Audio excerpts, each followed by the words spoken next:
It just keeps piling up. I mean, can you believe 2 storms this weekend? Just dropping off plenty of snow, not just in the high country, in our valleys as well. Live look from Snowbird, where, yeah, we've got cloud cover as well as the potential for snow as we head into the overnight.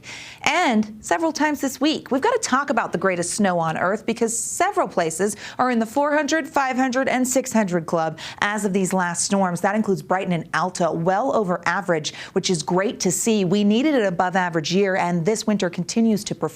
Snowbird and Solitude close to 600, but that 500 club and above average for them as well. Park City and Deer Valley. Now remember, elevations are a little different. The highest up there, Brighton and Alta, have the highest numbers. Park City and Deer Valley also well above where they should be for a season. Nice to see it. Greatest snow on Earth, and it continues to come through. This is what it looked like in Park City this morning, right around lunch. You can see that snow coming down. The snow showers on the backside of the Wasatch and up there in the high country. And even tonight, a few pockets of snow showers holding on over Spanish Fork Canyon, as well as towards the Weber County area, over the Great Salt Lake and near Tooele County. Some graupel could be associated with that. We've got a stalled boundary, so that's why these showers really aren't moving much. They don't bring a tremendous amount of impact for the evening or overnight, but they're out there, so we've got to be careful. All right, let's look at some of the snow totals in our valleys from this last system that came through yesterday overnight. 7 inches in Springville. Look at Sandy, Heber, Manaway getting half a foot. Bountiful, Salt Lake, and Tooele all getting 5 inches. The benches doing a little better. 3.5 in Hiram. Oak City picked up 2. Brigham City got 3. So measurable snow from a quick hitting system, and that helps us out when it comes to our snowpack. Look at these percents. Great to see it, especially on the eastern side of the state, the Southwest Desert, in Tooele County, up towards northern Utah and Cache Valley. Statewide, we're sitting at 164% of average. We want to keep the momentum, and we know as we head into spring, a wet spring, all right, we'll take it. We don't want to warm up too quickly, right? As we take a look at the satellite radar, you can actually see where our stalled front is, noticeable with that cloud cover, a few churning showers out there, but other than that, it's pretty quiet. Central and southern Utah saw pretty quiet conditions throughout the day today. Just a few clouds, but temperatures getting above freezing right now. We're in the 30s, staying above freezing in Salt Lake and Provo, 50s in Moab. Same number down there in St. George, sitting at 51. Across the state, we're below average due to the cold fronts that came through.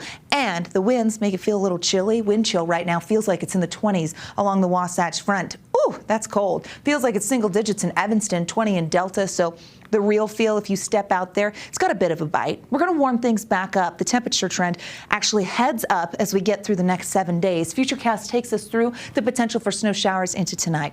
There's that boundary. It's going to lift to the north as we get through the evening and overnight, but notice how we pepper in some snow potential over I-80 towards Evanston, over the Uintas, some pockets of snow out there, as well as near Wendover. As we head into tomorrow afternoon, the morning does bring the potential for some light snow, but this kind of lifts further north towards the state line. Here we go into Wednesday when our next system starts to show up. Cache Valley, central and southern staying quiet, but the storm system approaching from the Pacific Northwest. Here it comes, showers ahead of it, and then behind it we have the potential for some decent snow, maybe a burst of snow for the evening commute, something we'll keep a close eye on, but a very unsettled pattern as we make it through this week with the potential for precip on and off. You know, as we get later into the week and towards the weekend, we get warmer temperature-wise, getting closer to average, so that's going to play with precipitation type. 20s and 30s for tomorrow, 20s, 30s, 50s, 60s. What do you like? We've got it all in eastern Utah, 30s and 40s for the I-15 corridor, closer to average with the upper 50s in St. George. They've got to get into the 60s, and they do. Drier conditions down south. Hello, 60s by Wednesday. The winds will be whipping. And then, yes, the last day on the 7-day has the potential for that 71 in St. George. Oh, spring fever, folks. There you go. A little bit of hope there. Wasatch Front shows the chance of snow for the morning tomorrow and then clearing. Another chance as we roll into Wednesday. Quieter. For Friday, we get warmth, so that brings the potential for rain and snow. Again, that precipitation type will dance a little bit. Valley rain, mountain snow, that's not a bad setup, and it's something we're eyeing as we head towards the weekend. Glenn, Emily, over to you. I'd like to see those temperatures.